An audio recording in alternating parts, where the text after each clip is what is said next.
Қайырлы күн, құрметті оқырмандар. Қалдарыңыз қалай? Аман есенсіздер ме? Наурыз мейрам құтты болсын тағы да. Барлық отбасына шаттық, береке, қуаныш, табыс, мықты денсаулық және айырылмас бірлік болсын. Тағы біраз кісілер қосылсын. Біз неплановый прямой эфир жасап отырмыз. Неплановый прямой эфир жасауымыздың басты себебі көп кісілер жалпы о-маркеттің не екенін білмейді, және біздің осы проект, жоба жасап жатқанымызды білмейді, түсінбей жүрген кісілер бар, бастап кете алмай жүрген кісілер бар, оларға не кедергі деген сияқты. Мына жерде біздің посттарға, біздің рекламалардың астына көптеген жаңағындай комментариялар келіп жатыр. Солардың бір 4-5-еуін жазып алдым өзіме. Сол бойынша сіздерге жауап бергім келіп отыр. Менің есімім Арман Омарұлы, осы о-маркет академиясының оқыту орталықтың негізін қалаушысы болып табыламын. То есть основателім. Түсінікті ғой достар, е? Мен даусым анық естіліп тұр ма сіздерге? Анық естіліп тұрса бір плюс қойып өтсеңіздер, сіздерді нақты тыңдап отырғандарыңызды, нақты уақыт бөліп отырғандарыңызға кішкене көз жеткізу үшін. Тамаша, керемет. Керемет. Қараңыздар, біздің бір постымыздың астына жазыпты, бір кісі жазып жіберіпті. Жас кәсіпкерлерді шырылдатуды білесіздер деп жазыпты. Біз сол 4-75%-ның налогын төлейміз, тағы керек болса, тендерге тағы керек болса, осы вообще айтып тұрғандары о-маркеттің алатын комиссиясы жайлы әңгіме болып тұр, 4-75%. О-маркетте жұмыс жасау үшін 4-75% комиссия. Енді мен сіздерге кішігірім расклад жасап берейін, достар. 4-75% комиссия, ол сіз о-маркетпен бір жұмыс жасаған уақытта. Қандай да бір договорды орындасаңыз, сол орындалған үшін 4-75% комиссия төлейсіз. Енді, мынау қарапайым бутик жалдайтындар, арендаға алатындар, базарда тұрып сауда жасайтын кісілер, олар сауда жасаған үшін біреуге ақша төлейді ма? Мысалымға, бір жерден орын алады да, сол жерге өзінің затын қояды да сатады. Және де ол таңнан кешке дейін тұрады сол жерде. Ол кісі налог төлей ма? Ол жерге өзінің орнына ақша төлейді ма? Патент төлейді ма? То есть төлейді, оның барлығы шығын. Ол сауда жасаса да, жасамаса да төлейді. Түсінікті ғой достар, Енді, мысалға бізде мынандай бір жансақ пікір қалыптасқан, қазір Қазақстанда жалпы халықтың ішінде өте көп барлығы тегін, бесплатно, без риска жұмыс жасағылары келеді. Егер сондай бизнес түрін іздеп жүрген болсаңыздар, онда сіздер үлкен қатты қателесесіздер. Өйткені ондай бизнес түрі жоқ. Рискке бармай, шығын шығармай, ақша табу үшін ақша шығармай жұмыс жасайым дейтін болсаңыздар, ондай жұмыс табу мүмкін емес. Или алаяқ болу керексіздер, немесе бір мошенник ба, немесе бір сондай бір коррупционер ма болмасаңыз, сізде мынандай таза еңбекпен ешкімге тиын шығармай жетем деген ол мүмкін емес, достар. Қарапайым, айлыққа жұмысқа кіретін болсаңыз, мысалға элементарный айлыққа жұмысқа кіретін болсаңыз, мысалға бүгін біреумен сөйлестіңіз, собеседование өттіңіз, сізге айтты, жарайды, біз сізді аламыз, сіздің параметріңіз бізге сай келіп тұр. Бірақ сіз ертесіне таңертең жұмысқа барып, уже жұмысты бастап кетпейсіз ғой. Сіз справка жинайсыз, сізге бір кемінде жоқ дегенде бір 5 справка береді, жаңағы бұрынғы жұмыс істеген орныңыздан бір рекомендательный письмо есебінде жақсы бір должность қалып жатса, сотталған, сотталмаған деген сияқты. Енді осылардың бірнешеуі сізде жоқ. То есть сіз жұмысқа уже кіре алмайсыз, Сонда кім кінәлі осы жерде? Жұмыс беруші адам кінәлі ма, әлде дайын болмаған сіз кінәлісіз ба ол жұмысқа кіру үшін? Бұл осы екі ортаны анықтап түсініп алған дұрыс. Мен бұны сіздерге жанама түрде мынау қандай тірлік істемес бұрын адам бірінші оймен дайын болу керек. Адам өзі материально дайын болу керек. Материально деген не? Хотя бы бастау үшін кем дегенде жоқ дегенде сен автобусқа ақшаң болу керек, барып келу үшін. Осыдан басталады шығын деген. Мысалымға бізге жазып жатыр, жоба жүріп жатыр, тамаша, керемет жоба жүріп жатыр, бірақ 5 күн демалыс деген дұрыс емес екен, 5 күн демалмай-ақ қойсақ болар еді, ары қарай жұмыс жасай берсек, 5 күн жоғалтпасақ дейді. Достар, біз демалмағанмен өкімет демалады. Біз өкіметпен жұмыс жасаймыз, мемлекеттік мекеменің площадкасы болғандықтан, және де біз осы Қазақстанда тұрғандықтан, біз Қазақстанның заңына бағынамыз. Демалыс болғаннан кейін, сен қанша жерден өліп талып жұмыс дегенмен, бәрібір площадка жұмыс істеп тұрған жоқ. То есть мекемелер жұмыс жасап тұрған жоқ. Сен ол уақыттарда просто сен уақытты бөлесің жұмысқа, бизнеске, бірақ ештеңе таппайсың, ештеңе үйренбейсің. Бұл кезде тиімді демалуды ұсынамын. Мысалға 5 күн демалыс па, демал, тынық, әбден қыдыр, ата-анаңа бар, басқа деген сияқты басқа шаруаларыңды бітір. Бірақ курс басталған уақытта басқа шаруаны араластырмау керексіздер. Мысалға бізге келіп, курсқа тіркеліп, мынандай сұрақ болып жатыр, сіздер айтасыздар, гарантия, курсқа гарантия дейсіздер. Сіздерден курс өтіп, результатқа шықпаған адамдар бар ма дейсіздер? Бар. Біреу емес, екеу емес, үшеу емес. Результатқа шықпаған адамдар бар. Олардың басты проблема не нәрседе? Қай жерде деп ойлайсыздар? Олардың басым көпшілік проблемалары, олар курсқа тіркеледі, ақшаны төлейді, даныларын жібереді бізге, курсқа тіркейміз. Біз курсқа тіркей салысымен ол кісінің басында бүкіл өміріндегі проблемасы келеді басына, Дәл сол кезде ол біреуі ауырады, біреуі бір жағына кетеді, ауырмаса да просто, басқа шаруасы, біреу пробкада, біреу үй салып жатыр, біреу машина іздеп жүр, тағысын тағы, курстың уақыты өтіп кетеді. Сосын не істейді ол адам? Соответственно, результатқа шықпайды. Ол бастапқы 4-5 сабаққа қатысуы мүмкін, одан кейін қалған сабақтың барлығы біздің енді қазаққа өзімізге таңғасиет қой, өзім білем дегенге, мен бәрін білем, мен өзім істей алам, сендер сіз-ақ бүйт алам, сөйт алам деп, курс тіркелген кейін ондай айтпайды, курсқа тіркелген екен, ой, бүйтем, қырам, жоям дейді, бірақ қырып жоя алмай қалады. Және де бізге курсқа келген кісілердің ішінде басқа жақтан курс өткен кісілер бар. Госзакуп бойынша, тендер бойынша өткен кісілер бар. Басқа площадка бойынша үйренген адамдар бар. Үйрендім, білем, бәрін қырам, жоям. Маған тек қана О-маркетті көрсет дейтін кісілер бар. О-маркетті көрсетіп бастаған уақытта бізге бірден түсінікті болады ол адамның деңгейі. Жалпы мемлекеттік мекемемен жұмыс жасау, мемлекеттік площадкада өзінің товарын, қызметін, жаңағы жұмысын тіркеп жұмыс жасау үшін оған определенный навыктар керек, Мысалы, элементарно компьютерді білу керек. Мысалы, компьютерді мүлдем білмейтін адамдар бар. Мүлдем копировать, ставить дегенді білмейтін адамдар бар. Бірақ ол білмеймін, почему-то айтады, мен ой, тендерді қырам, жоям деп. Возможно. Бір 2-3 адамның қасында отырып жұмыс жасаған болуы мүмкін, Там қағазын алып бер, ручкасын алып бер, өшір, қалам ұшта дейтін болған шығар сондай қызметте, Бірақ ол ештеңе шешпеген, ешқандай жұмыс жасамаған, мен қырам, жоям деп келеді. В оконцовке ең соңында біз не нәрсе көзіміз жетеді, ол даже элементарно накладной жасай алмайды. Ол элементарно келген заявканы қабылдай алмайды. Вот осындай адамдар бар. То есть, достар, мен айтқым келіп отырғаны, егер бизнес жасағыларыңыз келсе, не только О-маркет, қандай бизнес түрі болмасын, достар, сіздерде міндетті түрде бірінші өздеріңізден дайындық болу керек. Дайынсыздар ма? Рискке баруға дайынсыздар ма? Құлауға, құлап қайттан тұруға дайынсыздар ма? Бірінші осыны өзіңіз шешіп алыңыз. Өйткені сіздің жеке басыңыздағы проблемаға біз араласа алмаймыз. Жеке басыңыздағы мәселені біз шеше алмаймыз, достар. Біз тек О-маркет аясында, О-маркетте берілген регламент бар, уақыт бар, бөлінген арнайы кураторлар бар, бөлінген арнайы берілген информация бар. Біз соны осы рет-ретімен 1, 2, 3, 4, 5 осы санның порядкасы бойынша біз жасап отырамыз. Егер сіз осылардың ішінде 1, 2 деп басталғанда 3, 4, 5-ті өткізіп алып, 6, 7, 8 болып кететін болса, соответственно, сіз толыққанды курсты алмадыңыз деген сөз. То есть, тура осы 3-4 сабақты сіз жіберіп алған 3-4 сабақтың ортасында ертең өзіңіз самостоятельно жұмыс жасап жатқан кезде, осы кездегі тыңдамай алған информацияңыздың кесірінен сіз минусқа кетуіңіз мүмкін, қара тізімге кетуіңіз мүмкін, немесе мынандай да тағы да не бар, ашкөздік деген бар адамда, мысалы 10 миллион теңге, 5 миллион теңгеге заявка келе ма, оны ол санамайды ақшасын, есебін шығармайды, математикасын шығармайды. 5 миллион теңге дейді тендерді, заявканы қабылдап алады, одан кейін барып, не істейді?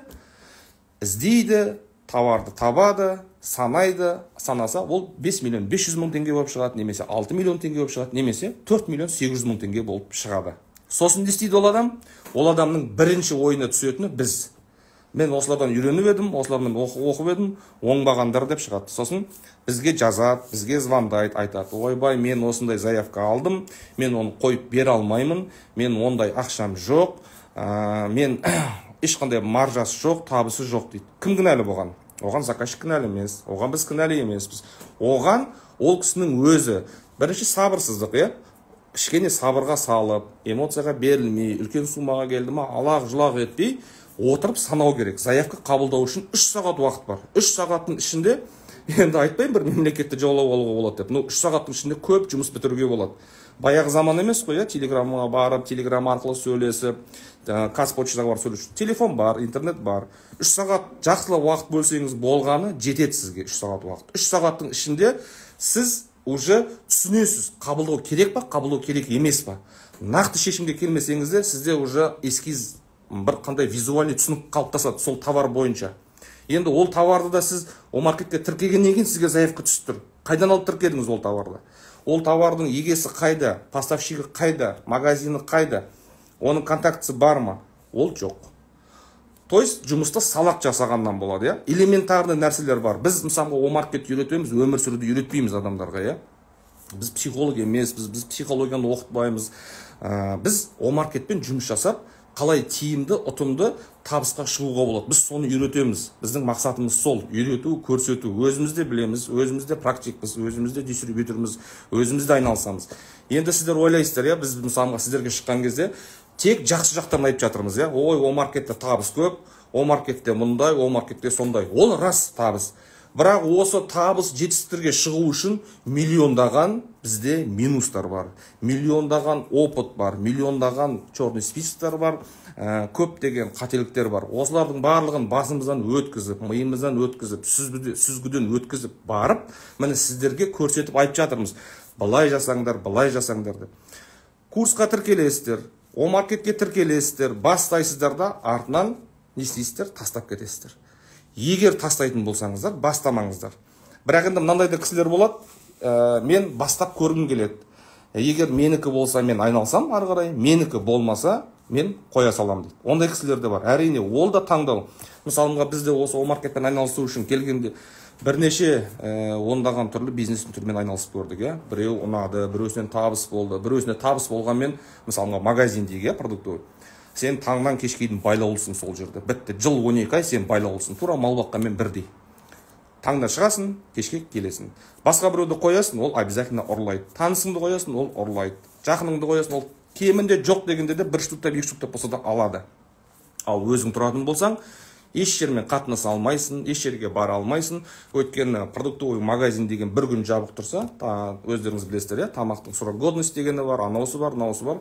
Сен уже бірден банкротқа кетесің. Магазин ашқан күннің өзінде де сен бірден оборотқа шығып жүріп кетпейсің. Сен магазинді ашасың, пәленбай ақша саласың оған.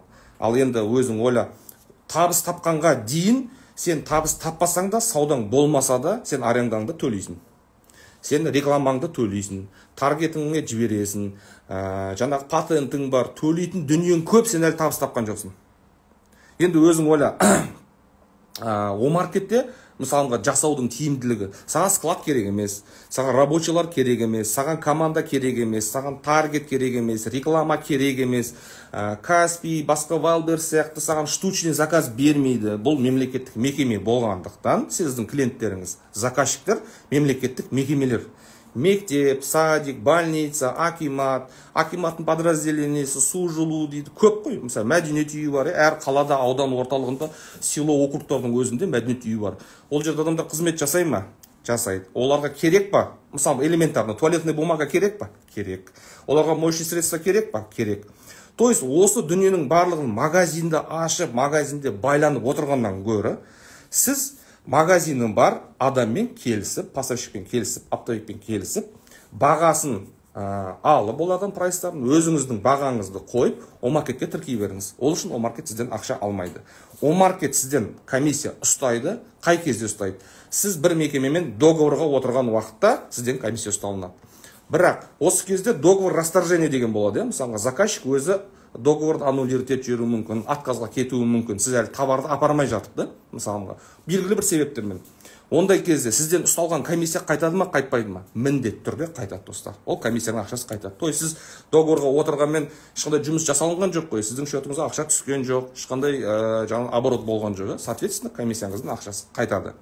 Енді 4,75% деген комиссия, былай қарайтын болсаңыздар, енді көздеріңіз ашық адамсыздар ғой, мысалы, барлықтарыңызда интернет бар, барлықтарыңызда қолдарыңызда устройство бар, сонымен тексеріп қарап көрсеңіздер.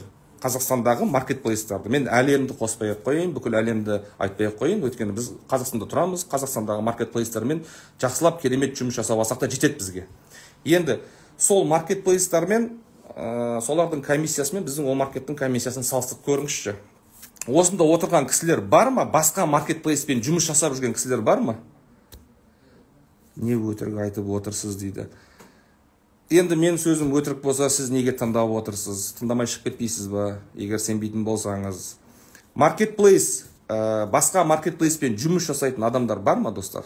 Бар болса, о маркеттің комиссиясымен басқа маркетплейстардың комиссиясын тексеріп қарап көріңіздер. Кімдікі қымбат, кімдікі арзан екен.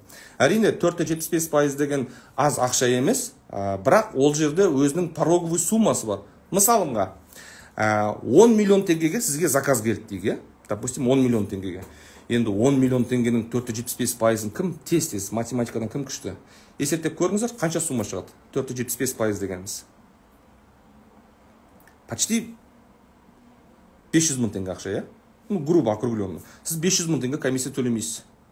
Сіздің төлейтін комиссияңыз 40 МРП-ден аспайды. Ол дегеніміз бір кругом-бегом 130 мың теңге. Егер общий төлейтін комиссияңыз 130 мың теңгеден асып кететін болса, 475-ге 130 мың теңгеден асып кететін болса, енді қазіргі 2024-тің МРП-сі өзгерді ғой, 3 мың қанша болды? 450 теңге болды ма? Оны 40 МРП-ге көбейте салыңыз, сол кезде 130 примерно 140 мың теңге, 140 мың теңгенің үстінен асатын болса, комиссия сумма, оны ұстамайды. Тек потолок 140 мың теңгеге дейін ғана ұстайды. Мысалымға, 1 миллион теңгеге заказ түсетін болса, сізге 1 миллион теңгеге, оның 4,75% қанша теңге болады? Оны ұстайды сізден. 2 миллион теңге, 3 миллион теңгенің 4,75% 140 мың теңгеден, то есть 40 МРП-ден аспайтын болса, сол асқанға дейінгі жерге дейін ұстайды, арғырай ұстамайды. Түсінікті ғой, достар, Бұл жерде алып баратқан қиын еш нәрсе жоқ, негізінде жұмыс жасайым деген адамға, істеймін деген адамға ешқандай қиындық жоқ. Кез келген адам істей алады. Үйде отырған адам болсын, көшеде жүрген адам болсын, жанама жұмыс есебінде болсын. Одан кейін, мынау жаңа алдында айттым, негатив айтатын адам көбейді. Мен енді не только өзіміздің о маркет, басқа да өзімде нелерде отырамын, мысалға көп қой мессенджерлар бар, жаңағы TikTok бар, басқа бар, көптеген публикациялар бар, басқа бар. Астына қараймын, оқимын, комментарияларын оқимын, өзімде комментарий қалдырам, маған өткен қызық ол, халықтың ойын басқасын. Әрине, бізде халық екіге бөлінген.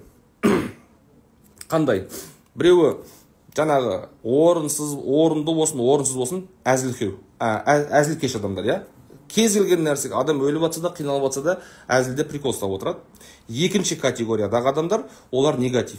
Олар негатив айтатындар. Олар хейтер да емес, хейтерлар да бар ішінде, өзінің аккаунтымен жазатындар да бар, Олар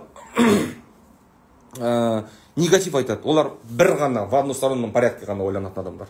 Бір ғана направлениемен ойланады. Баратын жақты ғана ойлайды, қайтып келетін жақ, басқа направление дегенге расчет жасамайды ондай адамдар. Олар негатив көреді, ой, бұның бәрі сондай екен, бұның бәрі бұндай екен. Айналайын, осындай ақшаны, о маркетте табатын ақшаны басқа қай жерден таба аласың? Тура о маркет шығарған шығынмен есептегенде. Мысалға, басқа жерлерге сіз барасыз да, шығарасыз, мысалға, бизнес жасау үшін сізде кемінде жоқ дегенде, мысалға, орын алу керек, бутик алу керек, немесе бір оборудование сатып алу керек, әйтеуір бір цех ашу керек, гараж алу керек арендаға, әйтеуір бір шығындар бар сізде. О маркетпен айналысу үшін не керек? О маркетпен айналысу үшін сізге керегі ең дохлый компьютер болса да болады. Мен дохлый деген нені айтып тұрмын? Ойын ойнайтын компьютерлер бар ғой, олардың енді мощностьі мықты болады ғой. О маркетпен жұмыс жасау үшін мощность керек емес. iPodпен жұмыс жасасаңыздар да болады. Одан кейін IP керек, екіншісінде IP керек, үшіншісінде мощный интернет керек. Интернет бәріңізде бар. Интернет жоқ адам жоқ шығар. Интернет жоқ адам просто оның интернеттің зонасына енбейтін бір ауылды, елді мекен, шалғай жақта жатқан кісілер болмаса, олардың өзінде спутниковый қазір бар интернеттер. Поэтому интернет бәрінде бар. Бәрінде қол жетімді. Ноутбук енді бәрінде болмауы мүмкін. Бәрінде бірдей, енді бұрын айналыспаған адам болса, оның қажеттілігі болмаған болса, ол адамға, ода ноутбук жоқ болуы мүмкін. Бірақ оны сатып алуға болады. Бірінші кезде бізде негізі бизнесті қалай жасайды? Миллиондап ақшаларды қарызға жинап алып, соны алып салады. Жоқ. Негізі бизнесті жоқтан құрайды. Жоқ нәрседен, аз нәрседен құрайды. 50 мың теңгелік ноутбук сатып алуға болады. Бұл істеп тұрса болды. ип ашып аласыз атыңызға, сөйтесіз да базарды аралайсыз, торговый центрларды аралайсыз, оптовиктерді аралайсыз, отырасыз да, келесіз де интернетіңізді қосасыз, ноутбукқа кіресіз, сөйтесіз де Қазақстандағы, алыс жақын шетелдердегі қандай тауар түрлері бар, өзіңіз түсінетін. Мысалымға, ер адам болатын болса, автозапчасты басым көпшілігі түсінеді. Строительный материалды басым көпшілігі түсінеді. Әйел адам болатын болса, мата дейді, моющие средства дейді, әйел адамдар жақсы түсінеді. Осыдан бастау керек бірінші кезде. И бастай салып, я хочу сразу миллион. Сен әлі миллионға дайын емессің, өйткені өзің ұстап көрген жоқсың, өзің жеткен жоқсың. Бірінші кезде аз суммадағы заказдарды жабу міндетті. Жаңадан бастаған уақытта. Бізден курс өтпесеңіз де, өзіңіз самостоятельно жұмыс жасасаңыз да, бірінші аз суммадан жасаңыз, аз. Құласаңыз, минусқа кетсеңіз, кішкене безболезненный өтеді. Үлкен суммаға бірден шауып барамыз, сосын минусқа кетеміз, минустан 1 миллион теңге, 500 мың теңге, 300 мың теңге, әр адамның өзінің қалтасына қарай ауыр сумма бар. Бір адамға миллион проблема болуы мүмкін, екінші бір адамға 10 мың теңгенің өзі үлкен проблема болуы мүмкін. Сол себептен аз суммадан 5 мың теңге, 10 мың теңге, 15 мың теңге, 20 мың теңгеден жұмыс жасаңыздар. 5 мың теңгеге жасалынатын о-маркеттегі жұмыс, то есть товарыңыз тіркейсіз, заявка келді, заявканы қабылдайсыз, на товарды сатып аласыз, 5 мың теңгеге апарып бересіз. Осы цикл, бір ғана цикл, достар. 10 миллионға заказ келсе де, 5 миллион теңгеге заказ келсе де, осы жасалынатын бір қана жұмыс болды. Осы жұмысты 4-5 рет жасаңызшы, өзіңіз самостоятельно жасаңызшы, 4 мың теңге, 5 мың теңге. Мен таңғалам өзі. Айына 80 мың теңге, 130 мың теңге айлыққа жұмыс істейтін адамдар 500 мың теңге, жаңағы 200 мың теңге, 300 мың теңге заявка келсе менсінбейді. Маржасын қарасаң 40%, 50% маржа тұр. Неге менсінбейсің оны? Неге шіреніп отырады енді, ауызынан андай ұшып атады да, короче, шіреніп. Оған айтасың, бірінші жай-жайды үйреніп ал. Ертең 3 миллион, 4 миллион заказ келеді, сенде опыт жоқ, баса көктеп заказды қабылдап алдың да ұрдың заявканы. Товарды қабылдамады. Неге қабылдамайды товарды заказчик? Потому что сен характеристикасын оқымайсың товарын. Тетрадь деді ма, болды. Тетрадь, сен көзіңде тетрадь қандай. Тетрадьтің түрі көп қой. Дәптердің түрі көп. Общий тетрадьтің 96 парақтық бар, 50-40 парақтық. Оның размері бар. Осы түгел оқымайды. Поверхность үстіне ғана оқиды, лоттың атауы, тетрадь осындай 96 парақ. О, болды, мен ұттым. Керемет болды, мен жасай аламын, мен білем бұны қайдан. Алады, апарып береді. Заказчик алмайды. Заказчик қабылдамайды. Түсінікті ғой, достар, енді кез келген жұмыста правила бар. Правиласыз мүмкін емес бір нәрсені жасау. Машина айдасаңыз да правиламен айдайсыз. Правиласыз айдап көріңіз, екінші, үшінші перекрестте уже сіз дома боласыз, былай келгенде. Ал енді правиламен жүретін болсаңыз, правилаға бас иетін болсаңыз, правилаға мойынсұнып жұмыс жасайтын болсаңыз, онда сіз тәртіпке келетін адамсыз. То есть сізде способность бар, приспособленность ету, үйрену жылдам, тез қағып алу, ұғып алу деген сияқты. Егер я это хочу, это не хочу, на улице дождь, анау бүйтті, мынау сөйтті деп отыратын болсаңыз, онда айлыққа жұмысқа кірбаңыз. Өйткені айлыққа жұмысты кімдер істейді? Қатты күш салмайтын адамдар. Таңертең барады, кешке келеді. Просто өмірінің уақытысын өткізіп жүрген адамдар, Таңертең кетеді, кешке келеді, таңертең кетеді, кешке келеді. Сөйтіп жылдап, 10 жылдап, 30 жылдап, 40 жылдап адамдар жұмыс істеп жүр. Оларға сол жер ыңғайлы. Ал егер бизнес жасаңыз келетін болса, 24-те 7 жұмыс істеуге дайын болу керексіз. Жылауық болмау керексіз. Шағым айтып, жыланып, анау бүйтті, мынау сөйтті, мен барайын деп едім, қар жауып кетті, мен барып едім, есігін ашпай қойды, есігін ашпаса күт. Саған керек нәрсе.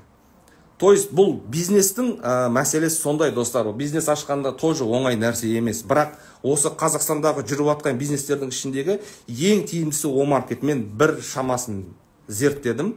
Мынау Алматы, Астана, Шымкент сияқты қалаларда, үлкен қалаларда. Мысалы, мен бұрынғы прямой эфирлерде айтатым, етік тігетін, мысалы, аяқ киім жыртылып қалады ғой, ремонт обуви. Ондай ашып қоюға да болады. Аз ғана шығын, алатын материал, инструменттің аз ғана сумма.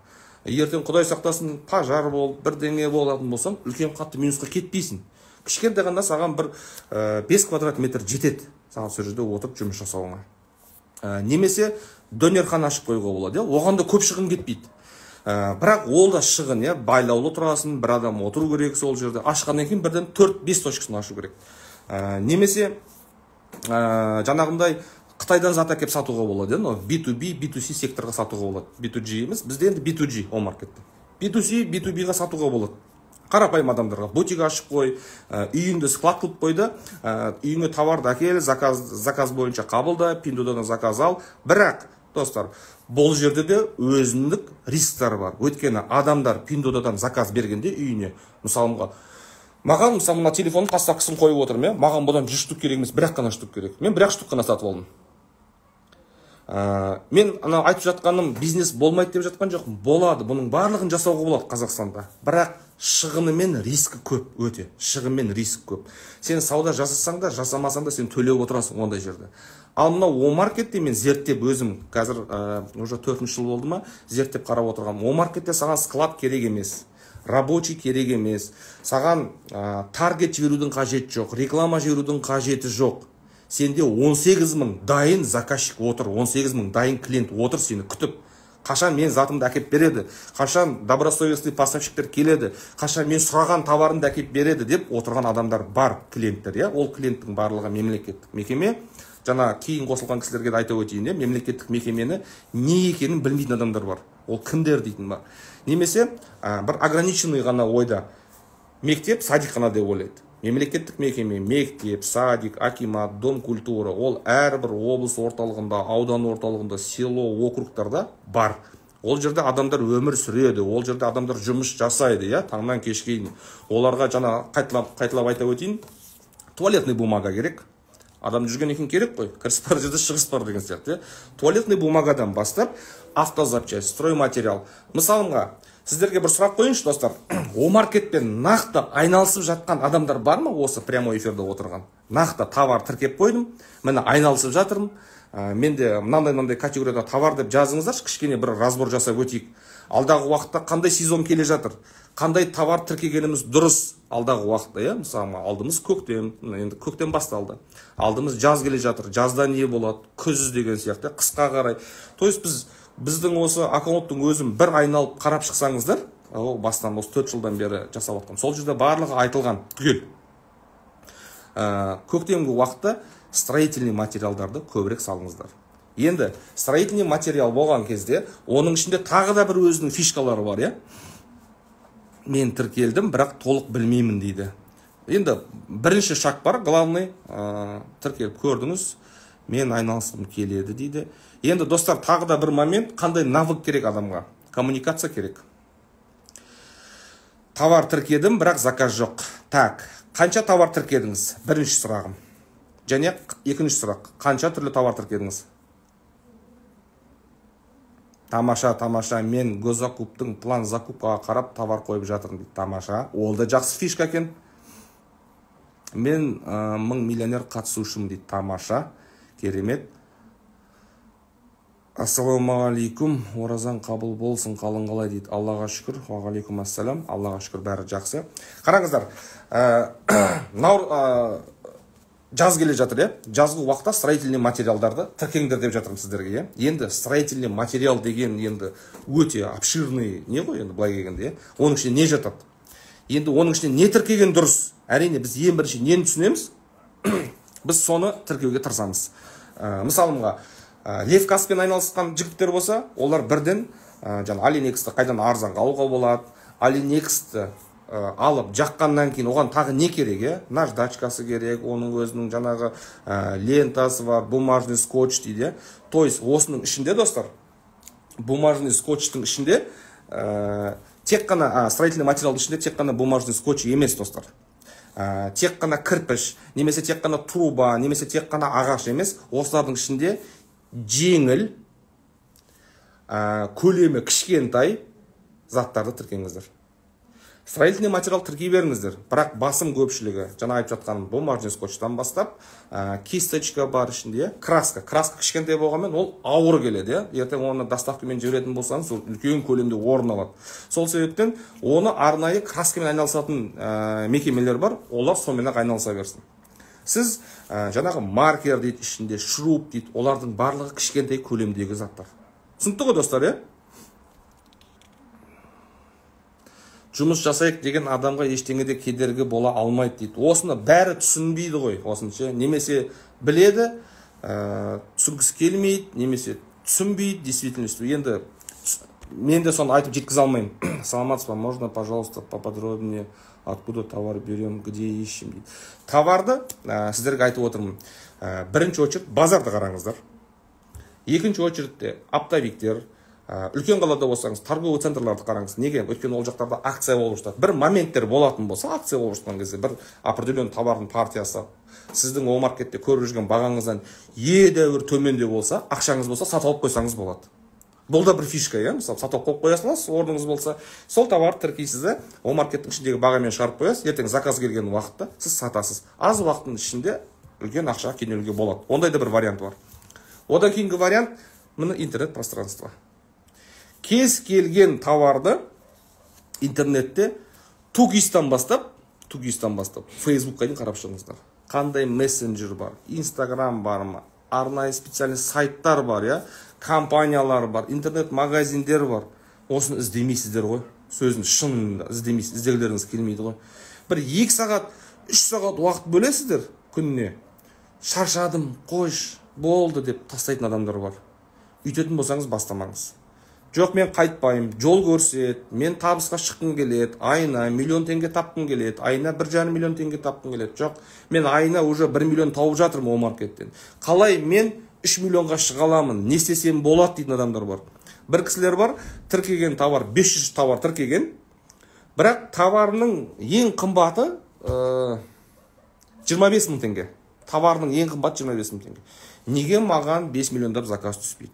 Онда трансформаторлар тірке. 1 миллион теңге тұратын, 500 мың теңге тұратын товарлар тірке. Үстіндегі маржасы әжептәуір қалады. Біреуінің өзін поставка жасаған уақытта уже 400 мың, 500 мың. Ол бір поставкадан.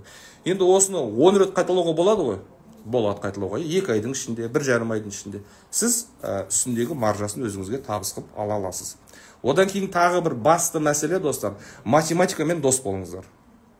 Бұл жерге сіздерге ғылыми жұмыс керек жоқ, математика, элементарный математика. Бұл әйел адамдар күш жасай алады. Неге? Өйткені әйел адамдар, үйге продукт алатын адамдар әйел адамдар ғой. Ақшаны есептеп отыратын, қай магазинде арзан, қай магазинде сапалы деген сияқты, соның математикасын шығарады да, мына жерде мына затты алам, мына жерде мына затты алам, ана жақтан ана затты алам деп өзінің есебін шығарады. То есть сіздерде ертең жұмыс жасаған уақытта сіздерде түсінік болу керек. Мысалға, мынанша теңгеге сатып алып жатырмын.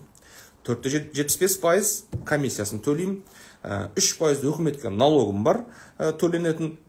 Налогты бүкіл Қазақстан төлейді. Ол маркетке жұмыс жасайтындар ғана төлемейді. Бүкіл Қазақстан. ИПің бар ма, туың бар ма, қандай налоговый режимде барсың, сол режим бойынша төлейсің. НДС болса 12%, общий установленный болса 20%, упрощенный болатын болса 3%. Дұрыс қой?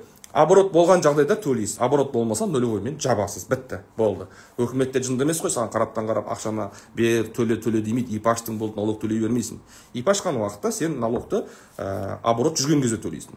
Осында есептерін шығарып аласыз. Маржаңызбен сатып алып, доставкасын апарған уақыты, сізден жаңағы товардан бөлек шығатын шығынын шығарып алған уақытта, түсінігіне келген уақытта, сіз нақты маржаңызды түсінесіз. Опа. Менің табысым 30 мың теңге екен. Мына бір доставкада мен 30 мың теңге табыс тауып тұрмын. Енді, конечно, ол қызық бір жағынан, бір жағынан ауыр, ой, 30 мың теңгеге сонша жұмыс па деп. Енді оны сужать етіңіз. Мысалға, бір апта жасадыңыз дейге, примерно. Бірақ әр аптада сіз жарты сағат, 1 сағат, 2 сағаттан уақыт бөлдіңіз. Оны сужать еткенде барлығы жоғы 1 күндік жұмыс болады. Бар жоғы 1 күндік жұмыс. Ол сіз бастап үйреніп жатқан уақытта. Уже біраз үйреніп, өзіңізге навык кішкене үйреніп, жаңағындай қыр-сырын үйреніп алғаннан кейін, уже сіз бір каляға түсесіз. Енді осы істеп жатқан жұмысыңызды X10, X20, X100 ғып жасауға болады, достар. Потом, мынау товар тіркедім, заказ жоқ дейтін кісілерге таңғалам. Мысалы, мынандай кісілер бар. Тек қана батарейкамен айналысатын кісілер бар. Тек қана батарейкамен айналысады. Батарейканың бір примерно қолында бір 30 шақты түрі бар. Енді батарейканы бүкіл мекеме заказ бере ма, бермей ма? Қалай ойлайсыздар өздеріңіз? Әрине, заказды определенный бір мекеме береді, берген күн өзінде бір 100 штук беретін шығар. Немесе бір 5 түрлі товары түрі бар, адамдар бар, өзінің нишасы. 5 күні түрлі товары бар, соны тіркейді отырады. Маған заказ жоқ, маған заказ жоқ. Заказ болады міндетті түрде. Бір жылдың ішінде бір 5 рет возможно болуы мүмкін. Егер сізде 5 түрлі товар болатын болса. бір кісілер бар 5 түрлі товар тіркейді, бірақ бір айда 10-15 заказдан алатын адамдар бар. Қалай ол, несі, сыры неде? Әрине ол тіркеген товарыңызға байланысты. Сол себептен мен айтатын, товарды тіркейсіздер ма ол маркетке, категориясын көбейтіңіздер. Элементарно магазиндерге де қараңыздар. Ішінде товар толып тұрған магазинге сіз кіріп алғыңыз келеді. Чем жолдың шетіндегі бутиктен гөрі, иә? Ішінде бір 4-5 бутик болғанда бутик емес, будка. Баяғы көп буткалар болатын еді ғой, ішінде бәрі штучный заттар 4-5 қана түйірден бітті. Егер сіз бір 20 шақты, 100 шақты ғана товар тіркеп қойып отырсаңыз, әрине, соответственно, сіздің маржаңыз да өспейді, табысыңыз да өспейді. Сол определен уақытта тектеп түсетін бір заказды қабылдап қоясыз, заказыңызды орындайсыз. Ал егер форсированно жұмыс жасағыңыз келетін болса, товардың саны 500-ден кем болмау керек. Кәдімгі үлкен торговый центрлар сияқты, немесе үлкен бір супермаркеттер сияқты ішінде зат деген толып тұру керек. Категория не имеет значения, ограничение жоқ сізге. Бір жағына строительный товар қойыңыз, бір жағына медицинский товар қойыңыз, бір жағына автозапчасть қойыңыз, бір жағына хоз товар қойыңыз. То есть ешқандай ограничение жоқ. Түсінікті ғой достар, иә? Так, медицинский товарлар салуға бола ма дейді? Болады, әрине. Тендерге ипімен немесе инвалидмен қайсымен қатысқан жақсы дейді. ИП в любом случае ипімен қатысасыз, а ол сообщество, инвалидский сообщество деген, онымен де қатысуға болады. Енді қараңыздар, достар, Омаркет пен тендерді шатастырмаңыздар. Бізге жазып жібереді, ой, тендер деген сондай, тендер деген мұндайды. Біз жарайды дейміз. Бірақ қараңыздар. Бұл маркетплейс, достар. Омаркет ол маркетплейс, тендер емес, достар. Тендер ол бөлек дүние. Тендер деген бөлек, басқа пашақтар көп, госзакуп, Омаркет госзакупсыз жұмыс жасамайды, ол түсінікті. Бірақ бұл маркетплейс, достар. Бұл жерде сіз подавать етпейсіз, сіз заявка бермейсіз. Мысалға тендерге на участие, тендерге сіз подавать етесіз, документация жинайсыз, конкурсқа қатысатын болсаңыз, ЗЦП-ға қатысатын болсаңыз, тоже өзіңіздің бағаңызды бересіз, там сіз сияқты тағы бір 7-8 адам, немесе қазір уже 50-70 адам ғой, мысалы тендерге қатысатын. Әрқайсысы өз бағасын береді, кім төмен баға береді, сол ұтады. Определенный уақыт бар, определенный өзінің регламенті бар. Ал Омаркетте ондай емес. Омаркетте сіз товарды тіркей бересіз, бағаңызды қоясыз, болды. Заказчиктер өзі келеді сізге, өзі заказ береді сізге. Заказчиктер заказ бермей жатса, заказчиктер өздері таппай жатқан товар болса, олар предзаказға шығарып қояды. То есть Омаркеттің өзінің ішінде екі түрлі табыс көзі бар, продажаның. Біреуі товар тіркеу арқылы заказ қабылдайсың, екіншісі өзің предзаказға қатысасың. Предзаказ деген не? Мысалға, мына товарға заявка қалдырады заказчик. Бұл товар менде бар, мен тіркеп қойғанмын, то есть маған заявка түседі осы товарға. Мен бірақ бұны қабылдамаймын. Неге? Өйткені бұл товарды мен тіркегенмен данный момент менде жоқ. Мен отказға кетемін. Тура осылай екінші, үшінші, төртінші, бесінші адамға барады. Олардың ешқайсысы қабылдамайды. Біреу жолда, біреу ауырып жатыр. Жаңағындай ғой енді.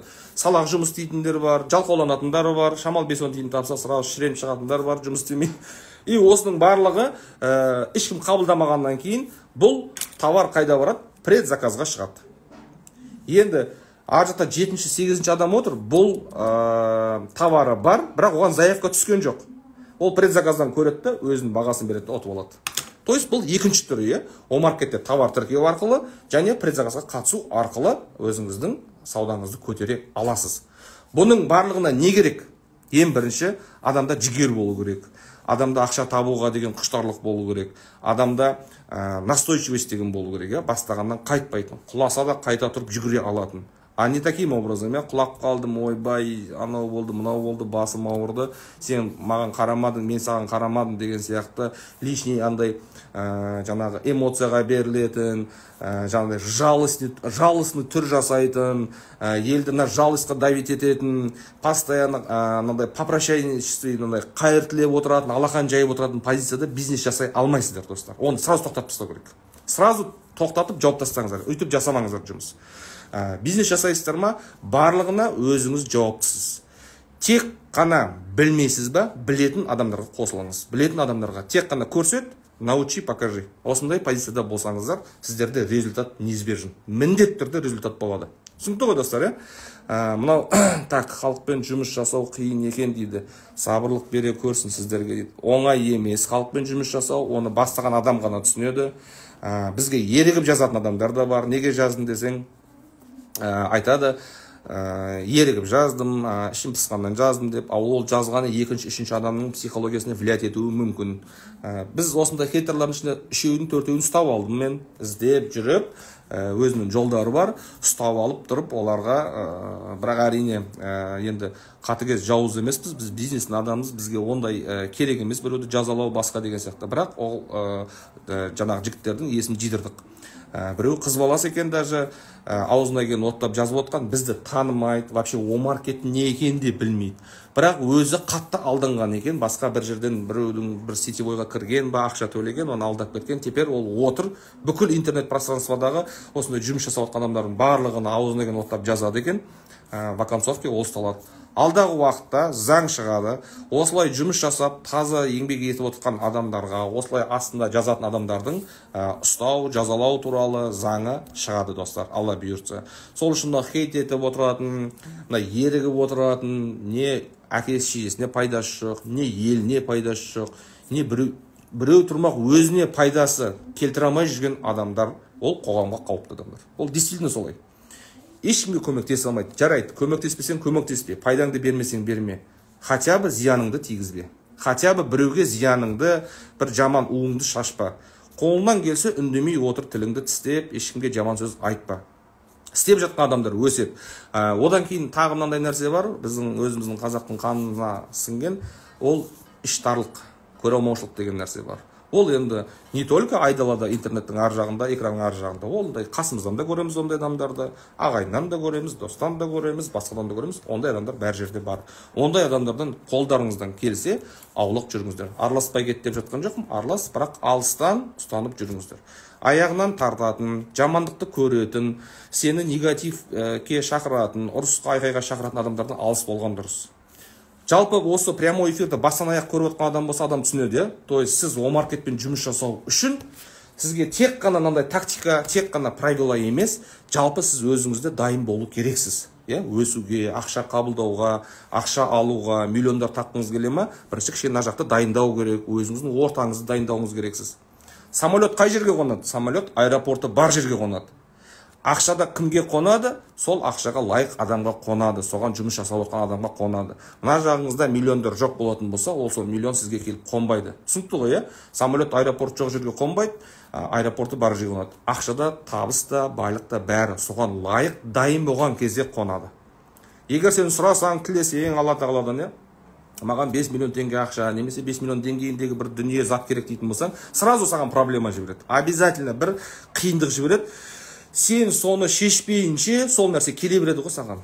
3 жыл, 4 жыл, 5 жыл, сол заданияны шешпейінше. Заданияны шешесін, сол сенің биіктігі уровенің. Осы уровенге келдің, енді саған 10 миллион заты керек. Ол жерде тағы саған проблема создавать етеді алдында. Ананы шеше алмайсың, мынаны жасай алмайсың. Дәл сол кезде жылап, қойшы құрсыншы деп бұрылып кетіп қалсаң артқа қарай. Значит, сен кімсің? Бизнес кім? Әрекетің жоқ, ары қарай табысың жоқ, қалғанын бәрін өзіңнен көрсең болады.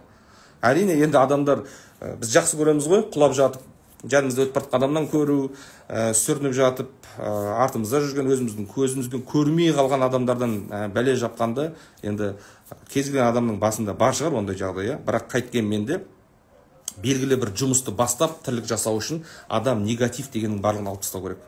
Сабырлы болу керек, шыдамды болу керек, және өте настойчивый болу керек адам. Егер настойчивый болмасаңыз, сіз көздегеніңізге жеткізе алмайсыз.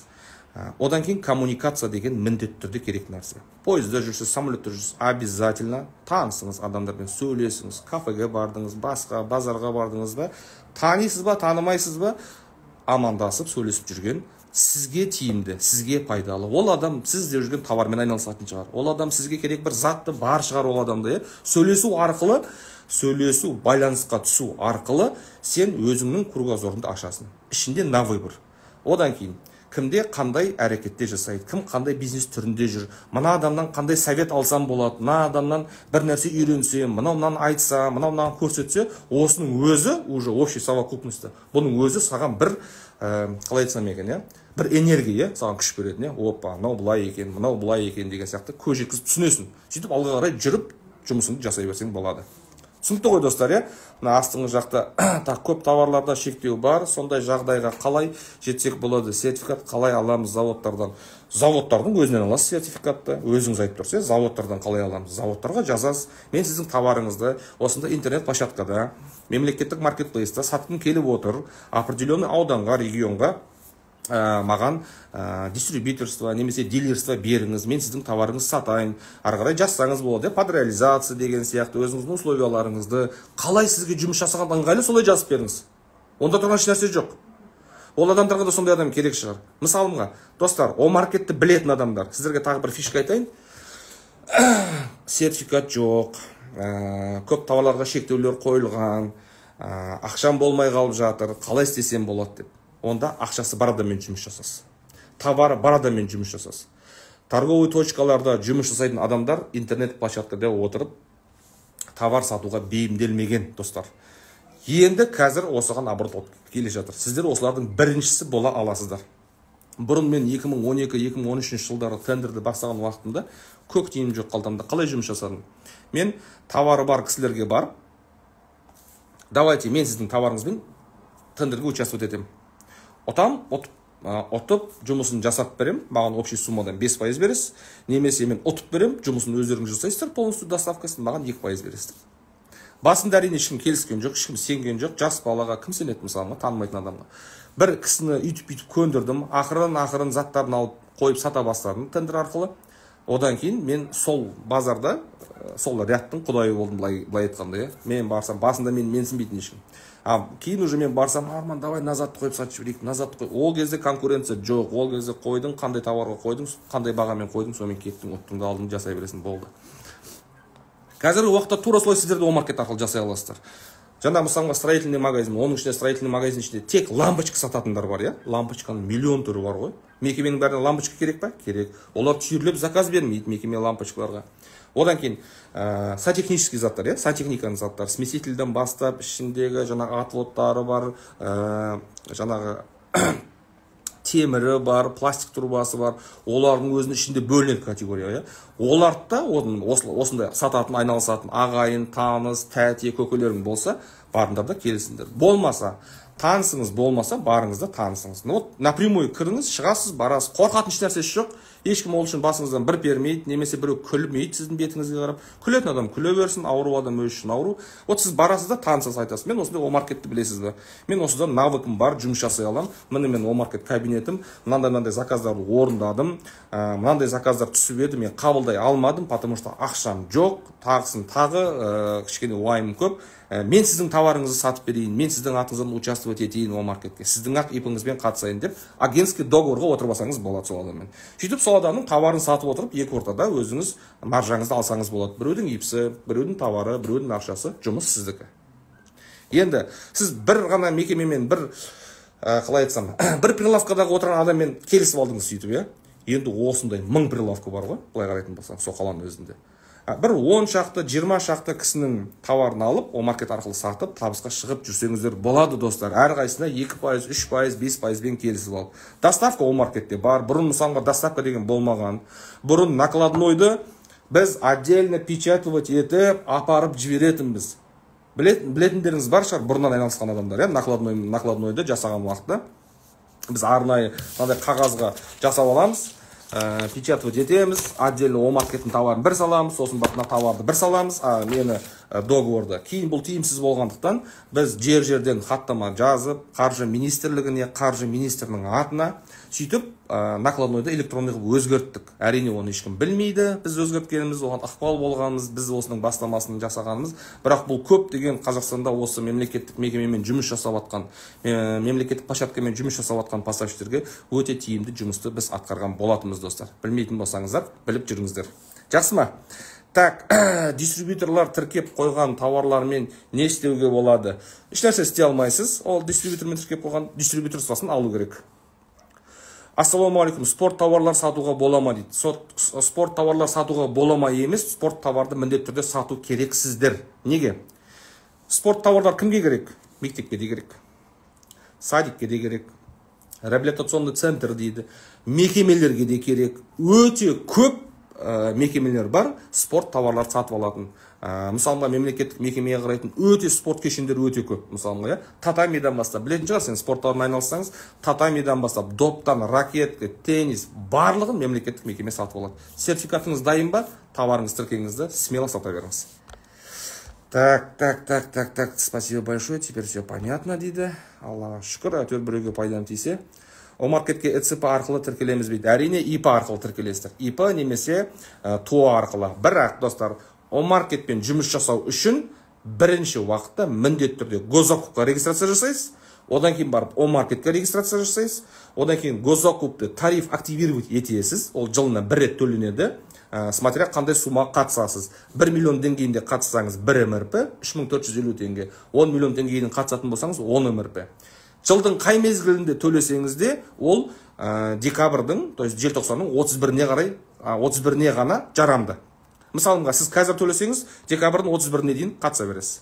Енді госзакупке тағы да оны қате түсініп жүрмеңіздер, достар, оны маған төлемейсіздер, мен компанияма төлемейсіздер оқыту орталыққа. Оны О-маркетке төлемейсіздер, О-маркетте мемлекеттік. Госзакуп порталына төлейсіздер. Өйткені О-маркет госзакуп арқылы жұмыс жасайды. Түсінікті ғой, достар, О-маркетпен жұмыс жасау үшін ИП немесе ТО ашасыз, госзакупқа регистрация, О-маркетке регистрация жасағаннан кейін госзакупты тариф активировать етесіздер, потом О-маркетке товарларыңызды тіркеп, уже ақырын саудаларыңызды бастай бересіздер. Кабинеттің жаман ыстық болып кетті деген кетіп жатыр. Эфир был очень полезный дейді. Рахмет сізге. Әйтеуір біреуге пайдам тисе, оғанда Құдайға шүкір. Так. Сертификат болмаса ше. Сертификат болмаса товар алмайды. Достар, бәріміз осы Қазақстанда тұрамыз. Бәріміз осы елдің азаматымыз. Бәріміз жақсы өмірді қалаймыз. Дұрыс қой? Жаңа Қазақстан деп жатырық. Бәріміз ойбай керемет болса екен деп бәріміз өкіметке қарап отырмыз, бұлай. Ойбай, өкімет бірдеңе өзгертсе екен. Өкімет ешнәрсе өзгертпейді, достар. Оған мен 100% кәміл сенімдімін. Біз өзгерсек, өкімет өзгереді, достар. Біз өзімізден бастайық өзгеруді. Фуфло товар. Кешіріңіздер, олай айтқанмай. Енді өтірік товар, самопал товар апармаңыздар. Әсіресе больница мен садикке. Садикте жас балалар. Больницада ауырып жатқан адамдар. Өтірік товар, жағындай самопал нәрсені апармаңыздар. Не үшін қазір сертификатты күшейтіп жатыр? Өйткені качественный товар алу үшін. Түсінікті ғой, достар, качественный товар керек мемлекеттік мекемеге. Ол жерге кім барады мемлекеттік мекемеге? Өзіміздің ата-анамыз барады, өзіміздің бала-шағамыз барады. Бәрін өзіміз пайдаланамыз, өзіміз апарамыз, өзіміз пайдаланамыз. Дұрыс қой? Поликлиникаға барасыз ба? Барасыз. Больницаға барасыз ба? Барасыз.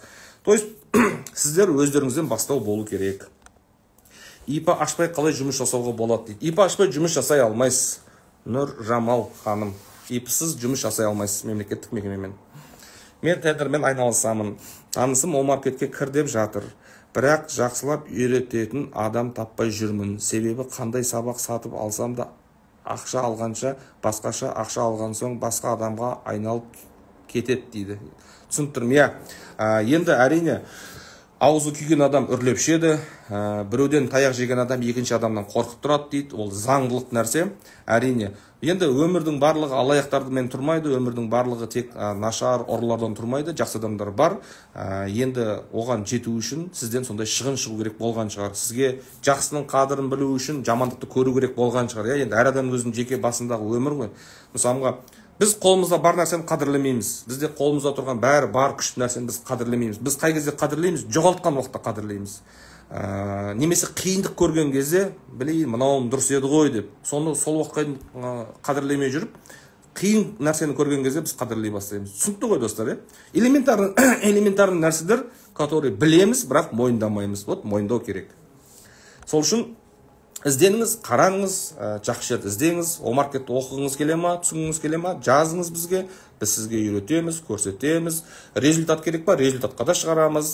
Результат керек емес, әшейін поверхностьті оқып өтем десеңіз, любой форматта, любой дәрежеде онлайн, офлайн болсын, біз көмектесіп сізге белгілі деңгейге дейін жеткізіп бере аламыз. Ол сіздің өзіңіздің запросыңызға байланысты. Түсінікті ғой, достар, Так, тағы да сұрақтар бар ма екен? Тауардың бағасы арзан болса, заказ көп бола ма дейді. Тауардың заказ көп болу үшін, тауардың бағасы арзан болу шарт емес. Заказ көп болу үшін, оның өзінің ішінде фишкасы бар, өзінің настройкасы бар. Сол настройка дұрыс болу керек, достар. Доставканы қалай жасаған дұрыс дейді. Доставканы қалай жасаған дұрыс? Ол смотря сіздің точка отправления, то есть өзіңіздің тұрған жеріңізден байланысты. Егер өзіңіздің қалаңызда болса, постарайтесь өздеріңіз апаруға. Не үшін? Өйткені сіз заказчикке апарып бересіз товарды, заказчикпен танысасыз, заказчиктің товар қабылдау механизмін көресіз көзіңізбен, олар қалай қабылдайды жалпы, мысалы заказчик деген не? Мысалы мынау мекеменің ішінде хозработниктер болады, хозработник сол мекеменің осы отдел закуп начальник, бухгалтер болуы мүмкін, соған айтуы мүмкін. Маған мынандай 100 тетрадь керек деп. Сосын бухгалтер айтады, хозработник, мынаның маған характеристикасын жазып бер, чтобы мен тендер жариялайын, немесе о маркетке заявка қалдырайын деп. Хозработник жазып береді. Тендер объявлениеге кетті, немесе о маркетке заявка кетті. Сіз алдыңыз заявканы, сөйттіңізді жүгіріп сол заказчикке апарып бердіңіз. Бірақ ол кезде бухгалтер, немесе бухгалтердің помощник, немесе отдел закуп сізден қабылдамайды товарды. Негізі басым көпшілігі. Именно хозработниктер қабылдайды. Заказды берген, сол заявканы берген. Осы механизмді көріп алуға болады. Енді бухгалтерлердің өздері де қабылдайтын бар. Негізі көп мекемеде заказчик, отдел закуп, бухгалтер бірақ қана адам. Көп мемлекеттік мекемеде бірақ қана адам отырады. Мынау Самұрықта, мынау басқа митвер порталдарында бухгалтер бөлек, отдел закуп бөлек, начальник закупки ол бөлек, оның помощник өзі 5-6 адам жүрген шұбырап ше. Сізге танысуыңызға ыңғайлы. Танысасыз, товарды апарасыз, ол жерге кішкене әдемі киініп барған дұрыс, қысқа сөйлеп, нақты сөйлеуге үйрену керек, ол жер енді базар емес қой сізбен деп тұратын.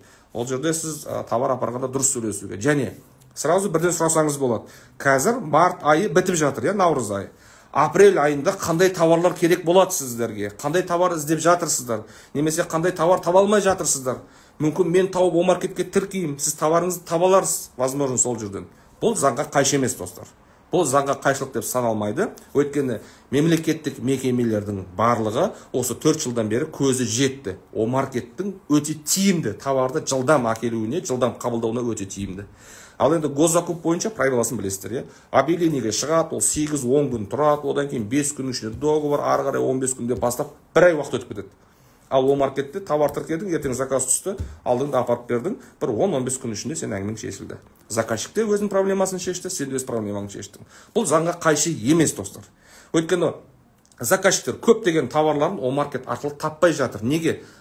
Қайтадан айта өтейін, поставщиктер қорқады. О маркетпен қалай болады, қалай жасайым, мынау. Ой деген адамды тежей береді ғой. Сөйтіп 1 ай өтеді, 6 ай, 1 жыл, 2 жылдап жүрген кісілер бар. 2 жыл бойы біздің прямой эфирді көріп, енді курсқа тіркелген кісілер бар. 2 жыл бойы сенбей жүрген бізге. Ондай адамдар бар. Енді әр адам өзінің былай да каждый по-своему с ума сходит деп. Сол сияқты ешқайсысын ограничение айта алмаймыз, бүйт сөйт деп. Кімнің желаниясы бар? Кім дайын күресуге, жүруге, жыламауға, жетуге, кәдімгідей бірінші болуға кім дайын? Бәріне құшағымыз ашық. Кім жылап қала береді, кім проблема іздейді, кім негатив іздейді, кім постоянно біреуді виноват қылып жүретін адамдар, ондай адамдардан совсем аулақ. Ол адам курс өтем 2 миллион теңге төлейін десе де, мен ол адамдарды алмаймын, достар. Өйткені проблемасы бар адамдар өзінің басында, ол ертең маған да проблема создавать етеді. Ал маған керек па, ол маған керек емес. Ондай адам үйренбей қойсын, қойсын, жұмыста істемей қойсын ондай адам. Бізден аулақ жүрсін лучше, қолынан келсе. Ал үйренем көрсет дейтін болатын болса, білесіздер, біз Астана қаласындамыз, Деловойдам Алматы, бизнес-центр Иманова 19, 9-шы жылда отырамыз.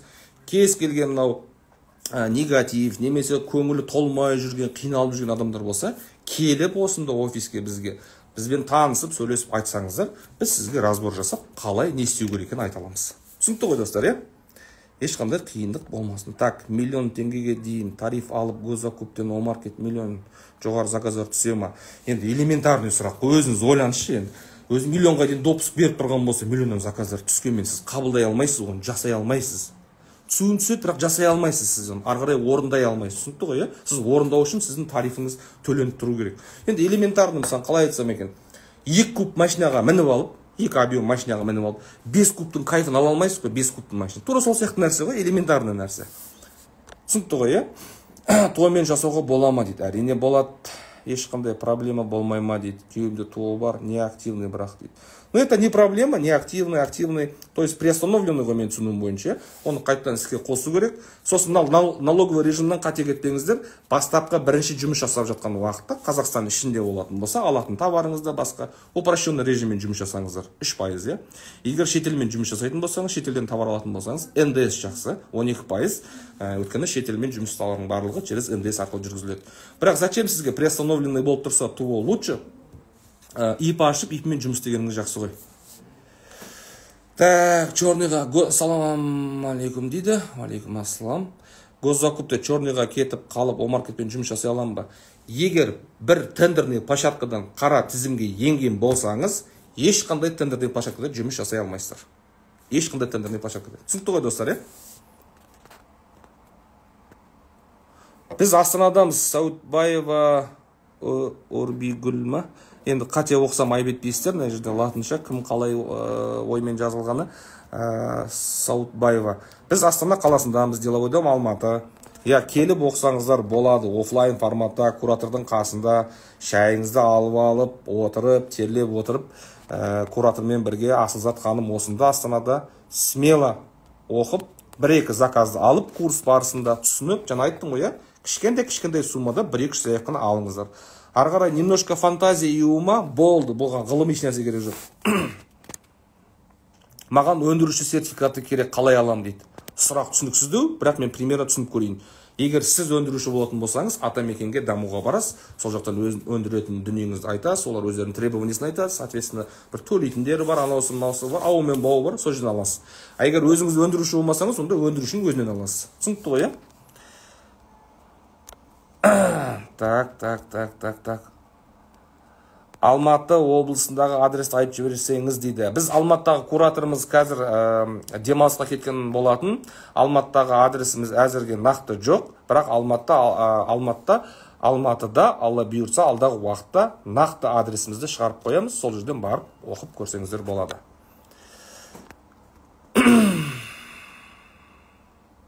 Қазіргі 1 миллионға тариф қосып заказ түскенде қалған сумманы қоса салуға болады ма? Сұрақты мен түсініп отырмын, бірақ қалған кісілер түсінген жоқ шығар. 1 миллионға тариф қосасыз. Егер 1 миллионнан артық заказ түсіп қалған жағдайда сол 10 миллион теңгенің тарифін төлеп қосып жасап кетсем бола ма деп қойып отырған шығарсыз. Әрине болады. Тек үлгерсеңіз болды. Үлгермей қалмаңыздар. Неше күнде оқып үйренуге болады дейді. Бұл енді әрине сұрақ, қандай сұрақта? Неше күнде оқып үйренуге болады. Ол енді адамның қабілетіне байланысты достар. Кім қандай қабілетте? Мысалға бізге ежелеп отыратын адамдар болады. Ол адамға айтамай мен 15 күнде үйреніп кетесің деп. Бір адамдар бар, бұлай сөйлескен кезде, курсқа тіркелетін кезде кейбір кісілер келеді офисқа, сөйлеседі, сөйлемейді, бүйтіп отырады. Мына кісіден результат бола ма, болмай ма деп өзім ішімнен ойлап қоямын, мына кісі кішкене алғырлығы бар ма деп. Бірақ қарайсың, 10 күн ішінде уже үйреніп алған, бір заказ алып алған, сондай болады. Поэтому мен адамдардың түріне бетіне қарап айта алмаймын, кімдер қанша уақытта үйрене алады, немесе қанша уақытта үйрене алмайды деп айта алмаймын алдын ала. Өйткені мен ойлаған уақыттарында адам енді бәрі ашылып сөйлей бермейді ғой. Бәрі бірден мысалға мен мұндаймын, мен сондаймын, мынандай мүмкіндігім бар, мынанша ақшам бар деп айтпайды ешкім. Поэтому біз білмейміз оны қалай екенін. Поэтому адамдар андай ғой, желание ғой, жігер ғой. Компьютерді білетін, жұмысты білетін кісілердің өзі айлап жүріп үйрене алмайды. Бір кісілер бар, базардан келген, ешқашан компьютер ұстап көрмеген, бірақ ол 1 ай 20 күн ішінде үйреніп алады. Жігер ғой, жігер, желание. Желание мен жігер жанып тұрса, настойчивость болып тұрса, онда өте шығасыз ғой, ешқандай қиналмайық. Керемет түсіндіреді екенсіз. Я барамын, қай уақытқа дейін жұмыс жасайсыздар? Біз енді таңғы 8-9-дан кешкі 7-ге дейін жұмыстамыз. Келетін кезде алдын ала телефон соқсаңыз болады, бір уақыт тікелей бізбен сөйлесем, мен немесе оқыту орталықтың директоры Ардақ мырзамен сөйлесем дейтін болсаңыз, бір сөйлесіп алайын алдын ала, живой көрейін, сосын барып тіркелем дейтін болсаңыз, онда қиналатын еш нәрсе жоқ. Түсінікті ғой достар, жақсы, мынау неплановый шығып отырмын, жаңағында хейтерлар бар, кішкене бастап алып, ары қарай жұмыс жасамай жүргендер бар, курстың уақытысын өткізіп алып, одан кейін жылап жүрген адамдар бар, бүйтіп едім, сөйтіп едім, бүйтті. Өтініш ондай адамдар жазбай та қойыңыздар, тіркелмей та қойыңыздар. Бізбен жүгіріп жүретін адам керек, бізбен жұмыс істейтін адам керек. Бізден қалмай жүретін адамдар керек. Түсінікті ғой достар, лайктарыңызды қалдырыңыздар, тіркеліңіздер, таратыңыздар осы прямой эфирді, мен сақтап қояйын. Бірден біреуге болмасын, бір пайдасы тиіп жатар. Жақсы, амандықта, саулықта кездесейік достар. Сау болыңыздар.